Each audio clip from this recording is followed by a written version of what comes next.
Саламатсыздарбы урматтуу көрүүчүлөр, бүгүн сиздерге абдан пайдалуу жана кызыктуу маек сунуштамакмын. Себеби акыркы күндөрү Польшага жумушка келүүнү каалаган кыргыздардын саны абдан өсүп жатат. Ошондуктан мага дагы көп суроолор келет. Негизи эле Польшада жашоо кандай, Польшага барсак жакшы акча тапсак болобу, деги эле Польшада жумуш оор эмеспи деген түрдүү суроолор келет. Ошол суроолорго бүгүн биз Алмаз мырза экөөбүз жооп берели. Алмаз мырза сиздерге баарын толук максималдуу түрдө ачык баарын айтып берет. Ошондуктан келиңиздер бул маекти угуп жана өзүңүздөргө пайдалуу маалымат аласыздар деген ишеничтемин. Саламатсызбы Алмаз мырза? Саламатчылык.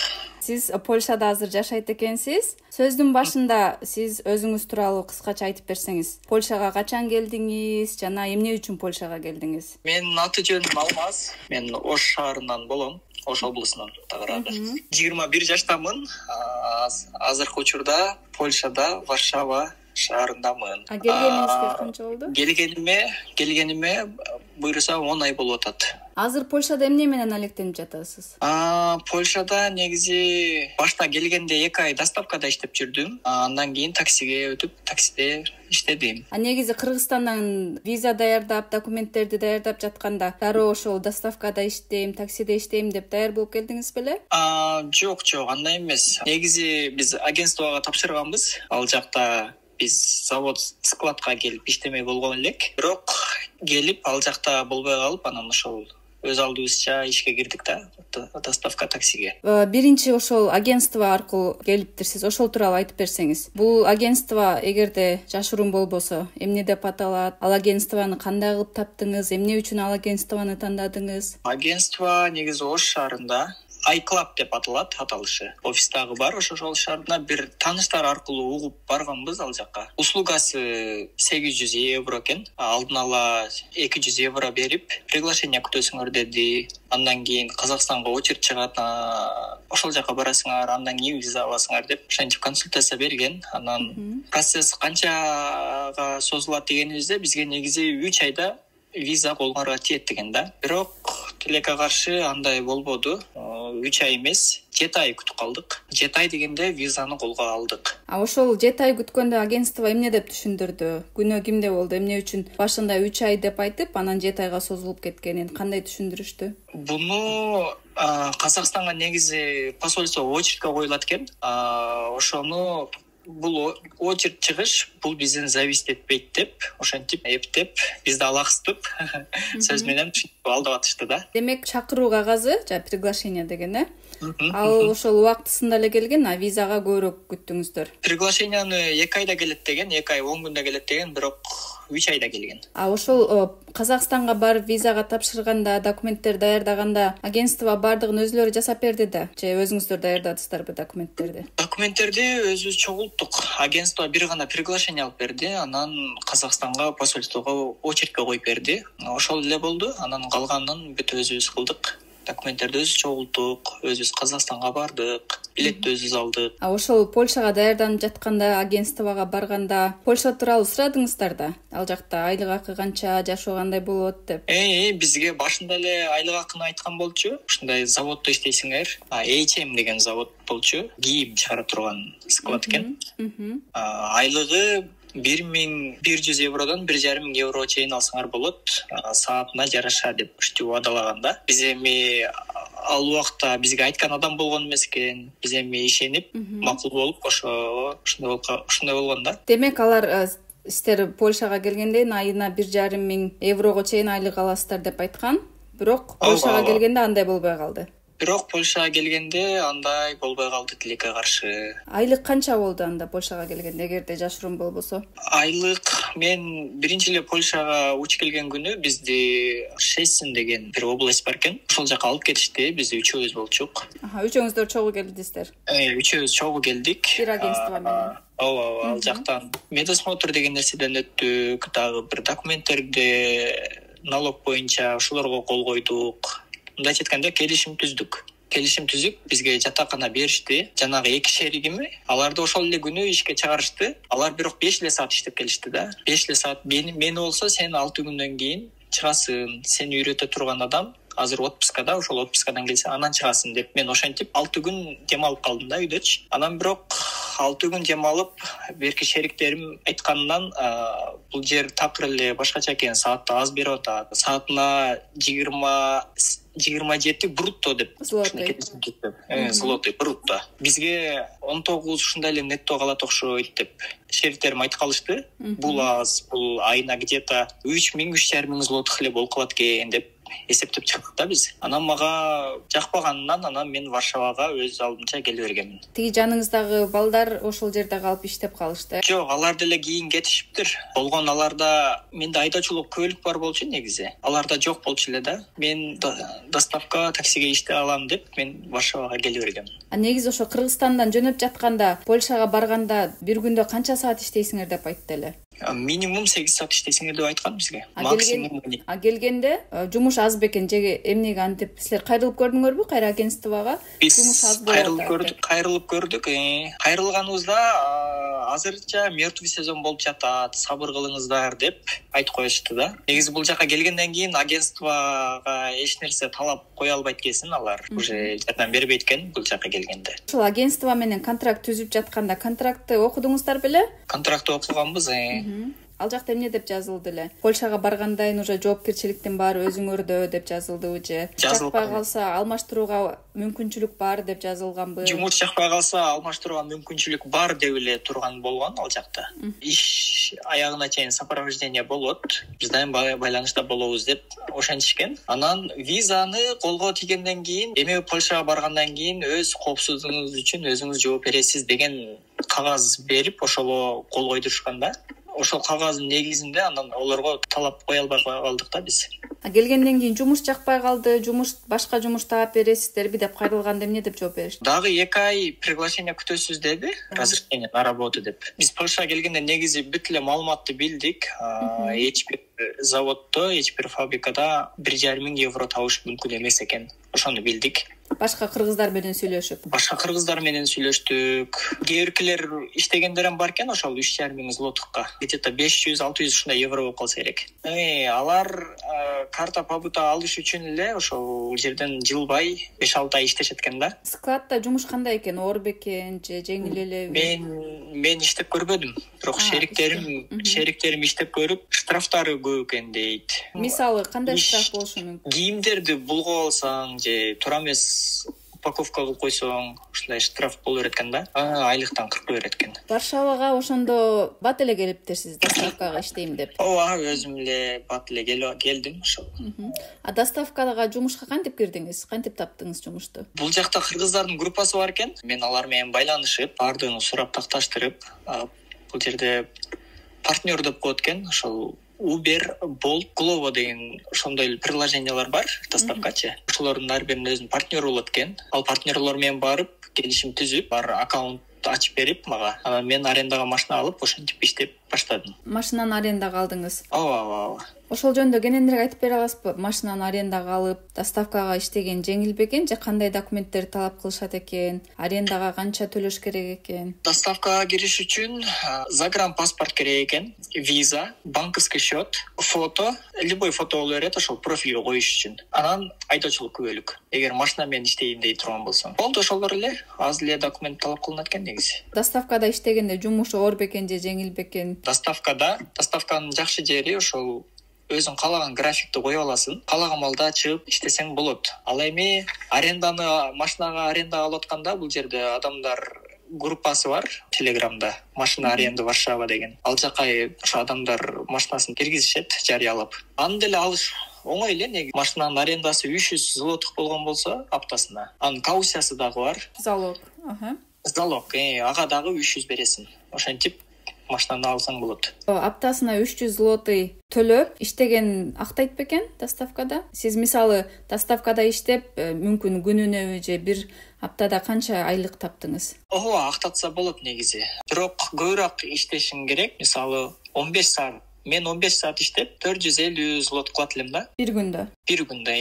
Доставка иштесең болот. Жаштарга, бирок жаштар иштесе болот. Жаштар чарчабайт, шамдагай. Бирок доставкада мисалы күнүнө бирдей айлык акы чыкпайт болуш керек, ар кандай жумушка жараша. Ооба. Жумушка өзүң иштешиңе жараша. Бирок 15 саат иштеп ошончо тапса болот. А эмне үчүн доставкадан, эгерде айлык жакшы алып жатсаңыз, таксиге өттүңүз? Таксиде негизи андан да көбүрөөк табасың сезондо. Мен ошон үчүн таксиге өткөн болчумун. Таксиге келе турган болсок, таксиде бул жерде биздин айдоочулук күбөлүктү кабыл алышат экен. Бирок таксиге бир аз көбүрөөк документ талап кылынат, анан көбүрөөк каражат керек болот башында документти чогултуш үчүн. Мисалы, ошолор тууралуу айтып бере аласызбы? Таксиге медсправка, психотест, справка о несудимости деп коет.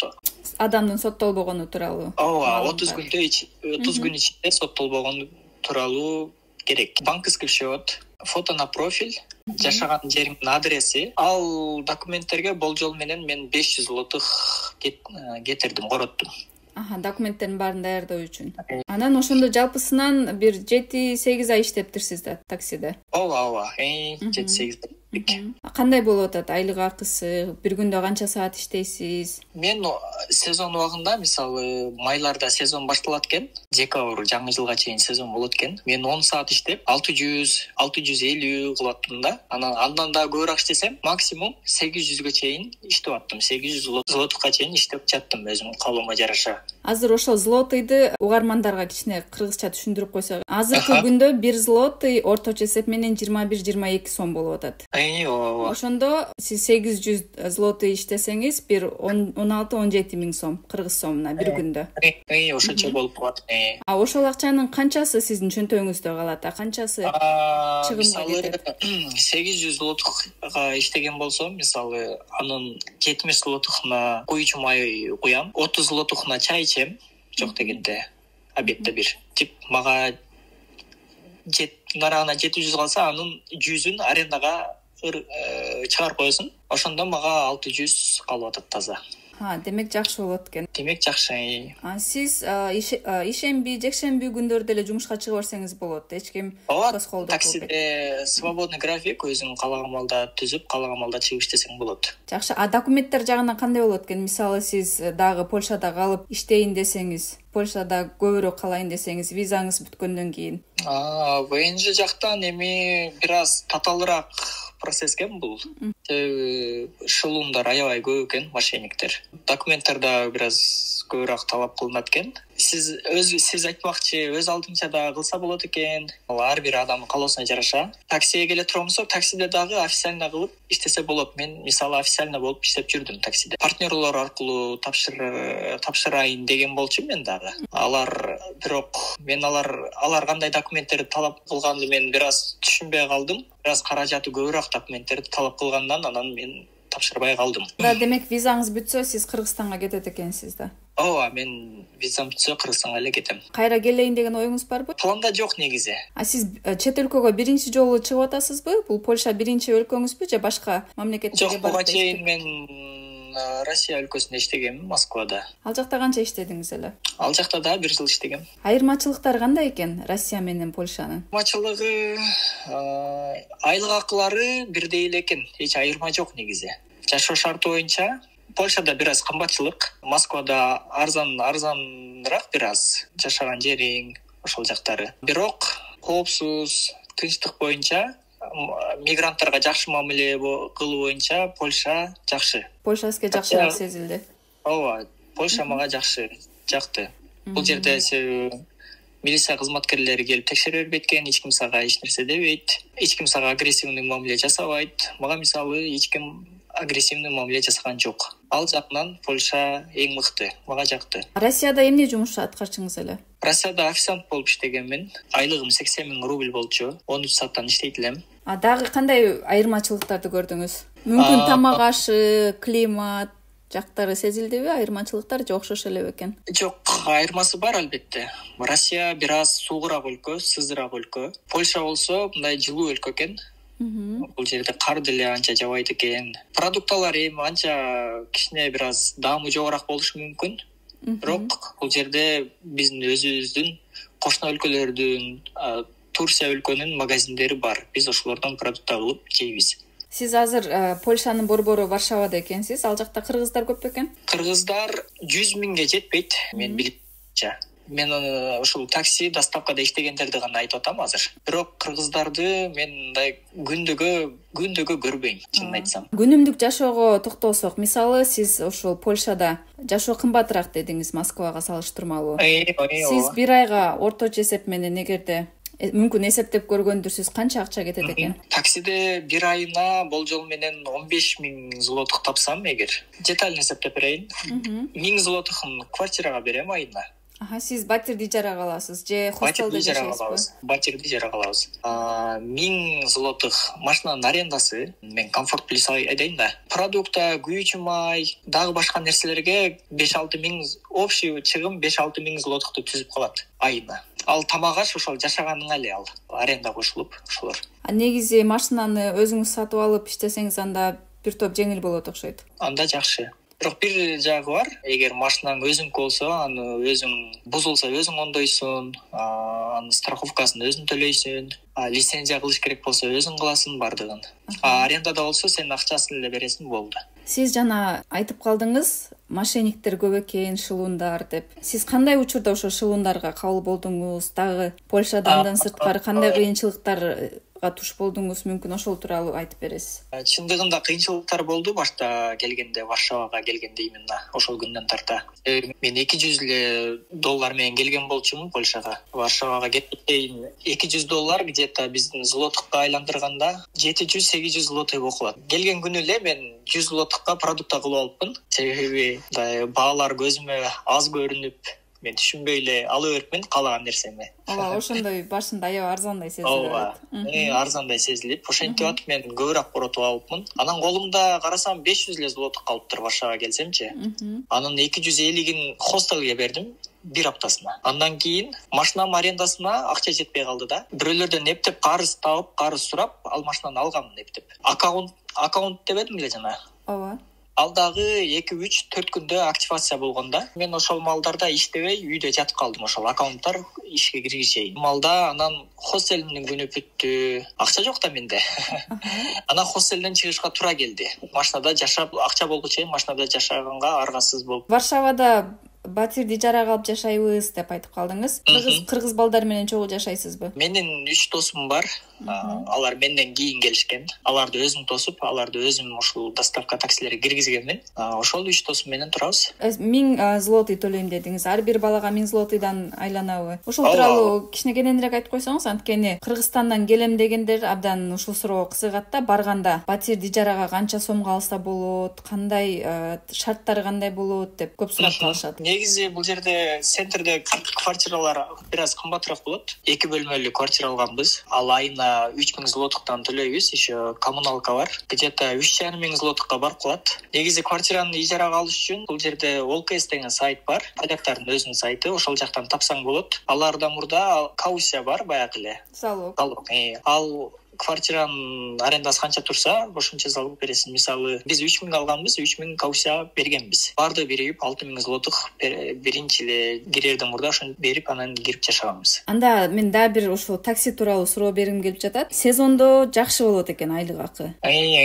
Сезон жок учурда кандай болот? Сезон жок учурда ушул кыштарда башталат экен, слабыйлашып. Это декабрдан башталат экен, себеби ал малда каникулдар башталат экен. Каникул башталганда булар поляктар ушундай экен, алар иш жака эшикке чыкпайт экен. Башка жактарга кетип калышат окшойт. Ал малда иш такыр болбой калат, заказ болбой калат. Араң машинанын арендасына, өзүң жашаганыңа ошентип араң иштеп каласың да. 350 ушундай эле злотукка иштеп каласың. Сиз кандай ойлойсуз? Мисалы, Польшага келгенден кийин туруктуу жумуш болсун деп ошол ар кандай склад, завод, фабрикаларда иштеген жакшыбы экен же такси айдаган жакшыбы? Негизи склад, заводдо иштеш ар бир адамдын каалоосунан. Ал жерде айлыктар ошол 600-700 евро. Эгер ал айлыкка ыраазы болуп иштейм десе, анда иштесе болот. Албетте. Эгер жок, көбүрөөк табышың керек дей турган болсо, таксиге өткөнү жакшы, такси доставкага өткөнү жакшы. Бир аз көбүрөөк табасың. Варшавада мисалы башка кыргыздар менен да сүйлөшкөн болушуңуз керек. Группаларда бар дедиңиз.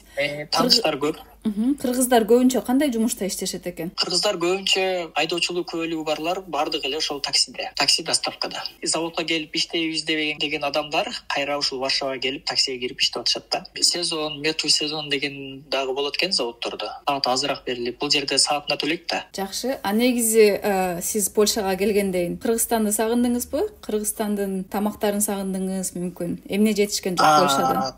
Албетте, жанагы айтпадымбы, башында кыйынчылыктар болду деп. Ошондо Кыргызстанды ушундай баалап каласың. Бирсиң бирим нанга дагы акчабыз жок болгон күндөр болду. Суу сатып алганга дагы акча жок болгон күндөр болду. Бардык нерсенин кадырын ошондо түшүнөт экенсиң. Кыргызстандын кадырын, ата-эненин кадырын, жакындардын кадырын. Кыйынчылыктан чыккандан кийин баары унутулуп калды кыйынчылык. Негизи ооба Кыргызстанды сагынып турасың. Мен сагынам мисалы. Тамак аш жагынан кыйналган жоксуздарбы? Мисалы, Польшанын поляктардын кухнясы, тамак ашы мындай өтө даамдуу сезилбейт да, айрыкча кыргыздар үчүн. Ооба, албетте, поляктардыкы чындыгында сиз айткандай даамы жок болот экен. Биз ага көнгөн эмеспиз кыргыздар андай тамактарга. Антан поляктардын тамактарын жей албайсың. Бирок бул жерде түрктөрдүн, арабтардын, кыскасын айтканда, мусулман өлкөлөрүнүн адамдары бул жерде чайхана, фастфуд ошондойлорду ачкан. Өзбек туугандардын ашканалары бар. Сиз ошо Россиядан келип иштегенден кийин анан Польшага барам деп даярданып баштадыңыз. Ооба. Польшадагы жашоону бир сыйра изилдеген болушуңуз керек, жашоо кандай экенин мүмкүн интернетте маалымат алдыңыз. Польшадагы жашоону кандай элестетип келдиңиз? А келгенде кандай болду? Айырмачылык болдубу? Айырмачылык болду. Биз келиге чейин эч нерсени билген эмеспиз, бирок мен башында кызыгып изилдегем албетте. Бул мен сиздин каналдарыңызга бардыгына жазылганмын. Бардыгын сизден угуп көрүп жүрдүм. Азыр өкүнбөйсүзбү Польшага келгениңизге? Жок, өкүнбөйм.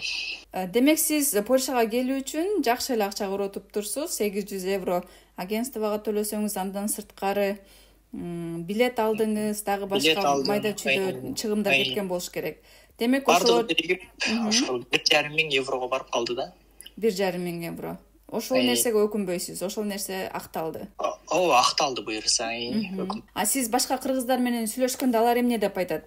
Өкүнүшпөйбү келгендерине? Негизи бардыгы эле бул жерде мен таанышым жок эле, эч ким жок эле келгенмин да, өзүм элечи. Андайлар бардыгы кыйналышат экен, ачыгын айтсам. Анан таанышы барлар, алар кыйналбай эле кете беришет экен. Өкүнгөн эч ким жок. Себеби бул жерде турукташып, жакшы иштерге кирип калган кыргыздар дагы бар экен. Көп жылдан бери ушул жерде жашап, бизнесмен алектенген кыргыздар бар экен. Польшада негизи возможность көп экен. Мындайча айтканда, пайдалансаң болот экен көп нерсесиненчи. Бул жерде мисалы машиналар арзан.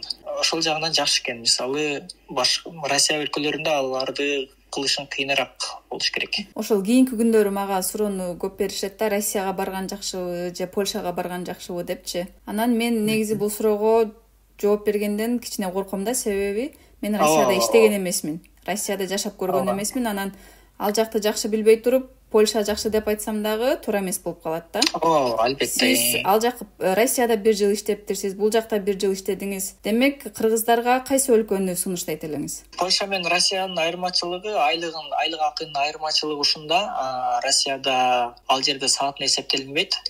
Ал жерде айына ошол гарантированный айлык болот. Сенде мертвый сезон, иш болсо да болбосо да гарантированный айлык ала аласың ал жактачы, Россияда. А Польшада мертвый сезон деген болот. Таксиде деле мисалы 3-4 ай мертвый сезон болуп калат. Ошолорду алганда мен Россияны эле сунуштайт элем. Негизи азыр Польшада ушул такси менен эле доставкада бир аз көбүрөөк табасың, а калгандарда аз табасың. Такси дагы негизи жылдан жылга, айдан айга таксисттер көбөйүп атат. Анткени мигранттар көбөйүп атат, Мигранттар көбөйүп атат. То есть таксиге гарантия жок, иш постоянно болот деп. Жаңы закондор чыгып атыптыр. Биздин айдоочулук күбөлүктү ошол июлга чейин польский көлүккө алмаштыруу деген мыйзамы чыгыптыр. Ал дагы бир аз көбүрөөк процессти талап кылат экен, убакыт алмаштыруу үчүн. Ошол жактарынан кыйынчылык болуп калат. Таксиге кириш үчүн биздин өзүбүздүн өлкөдөн соттолбогон справканы талап кылып калышыптыр азыркы ушул 2 ай. Акыркы 2 айдын ичинде өзгөрүптүр, бир аз өзгөрүптүр. Ошондуктан эгерде мисалы Кыргызстандан даярданып Польшага келем, таксиге иштейм десе, анда мүмкүн дароо ошондой маалым катты ала келиши жеңилирээк болот. Ошондо ала келиш керек. Себеби азыр маалым каттары жок, кыйналып атышат бир аз. Сиз да кандай кеңештерди бересиз? Мүмкүн сунуштарыңыз бар, ошол Польшага келем, иштейм деп даярданып жаткан адамдарга. Сунушум бир аз көбүрөөк акча менен келишсин. Себеби ар кандай ситуация болуп калат. Жанагы айткандай каусия, залог дегендер бар. Алар дагы ашыкча чыгым болуп калат. Эң биринчи ушул. Андан кийин кийимдерди мүмкүн болушунча ошол жактан алып келишсин. Себеби бул жерде бир аз кымбатыраак. Албетте ошол бүт документтерди ошол соттолбогон тууралуу мүмкүн болсо ошону которуп келишсин поляк тилине. Анан албетте тил билсе өтө жакшы болот. Мисалы, сиз жана башында айтып калдыңыз, агентство Польшаны аябай мактаган, анан андай болбой калды деп, сиз ошол өзүңүздүн жеке оюңузда эмне деп айтат элеңиз? Ошол жумушка жөнөтүп жаткан ортомчу фирмалар ачык маалымат берсе деп, же дагы кандай сунуш, ортомчу фирмаларга кандай сунуштарыңыз бар экен?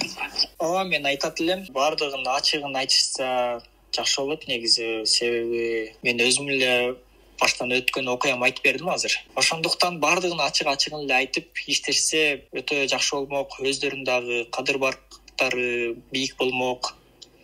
Себеби азыр бүт агентстволордун айбири кетип атат баардыгы. Эгер бул ушундай болуп иштей берсе, барып алардын иши токтоп калат. Себеби эл уже түшүнө баштады баардыгын. Ошондуктан баардыгын ачык айтып иштешсе өздөрүнө да жакшы, бул жактара жарандарга да жакшы, эч ким ошондо кыйналбайт, маселе болбойт деп ойлойм. Мага көп мындай суроо дагы келет. Сиз Польшада жашап, иштеп калганда мүмкүн сиздин оюңузда уккум келип жатат. Польшада мусулмандарга болгон мамилеси кандай экен деп сурашат. Бул жерде динге сый жакшы экен. Мусулмандарга эч кандай агрессивдүү мамиле жок. Бул жерде дагы мечиттер бар, мечиттер көп, 5-6 мечит бар мен билгенден. Варшава шаарында. Варшава шаарында. Бул негизи тынч өлкө экен. Мындай тынч шаар, мен жашаган жер. Эч бир тополоң, митинг, кандай нерселер болбойт такыр. Ал жагынан эч кандай маселе жок. Демек, сиз Польшага, мен азыр сиздин ошо айтып берген маегиңизден түшүнүп жатам, Польшага эч кандай нааразычылыгыңыз деле жок экен. Польшадан көп деле жаман нерселерди көрбөптүрсүз. Туура түшүндүмбү? Ооба, эч кандай нааразы эмесмин, келгениме өкүнбөйм. Бир гана ошол агентстволорго бир аз нааразымын. Мен кыргыздар менен сүйлөшүп көрдүм, баардык эле агентство аркылуу келишет экен. Баардыгыбыздын эле сөзүбүз бир болуп чыгып атат, ошол айлык акы ушундай болуп, по факту келгенде совсем башкача болуп. Анан ошол сиздин каналыңызга жазылып, сиздин видеолоруңузду көрүүнү сунуштайм. Ал жакта дагы толо баалуу маалыматтар бар. Чоң рахмат. Ошондон дагы көрүп түшүнүп алса болот. Чоң рахмат сиздин маегиңизге. Иштериңизге ийгилик. Сизге да чоң рахмат. Сизге дагы өзгөчө ыраазычылык билдиргим келет. Сиз аябай баалуу маалыматтарды бересиз. Сиздин айткан сөздөрүңүз баардыгы чындык. Кээ бирки мамлекет бербеген маалыматты сиз эле берип, аябай чоң салым кошуп атасыз. Мен эң бир сыйлаган жерим, сиз кыргыз тилинде бересиз. Ошондуктан сизге дагы аябай чоң рахмат. Мен сиздин видеолоруңуз аркылуу көп маалымат алып, ашыкча чыгымдардан калганмын да. Чоң рахмат. Ошол мен дагы түшүнөм, кыргыз тилинде маалымат абдан аз болуп, анан кыргыздар келгенде кыйналбасын деп аракет көрүп жатам мен. Чоң рахмат. Сизге чоң рахмат өзгөчө. Жакшы туруңуз, ийгилик иштериңизге.